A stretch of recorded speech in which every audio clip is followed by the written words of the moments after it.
Адам баласының жасы қаншада болса да, ол мүлдем маңызды емес. Қамқорлық пен мейірімге адам қай жаста да мұқтаж. Өйткені жылдар өтіп, адамның тек сыртқы көрінісі ғана өзгереді. Жасы ұлғаяды, қартаяды. Бірақ жан дүниесінің бір түкпірінде еш уайымсыз, балаша қуанғысы, балаша бақытты болғысы келетін бір жан өмір сүреді. Мықты болып көрінгенмен бәріне, мықтының да жасырынған жасы бар. Қиналғанын білдірмейді себебі, жүрегінің сабыр атты досы бар. Жұрт көзінше жүргенімен күлімдеп, күлгеннің де жан ауыртар мұңы бар.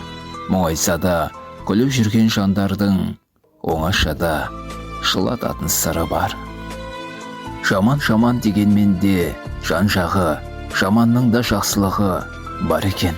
Жабыққанда жанашырың болмаса, өз әлемің өз-өзіңе тар екен.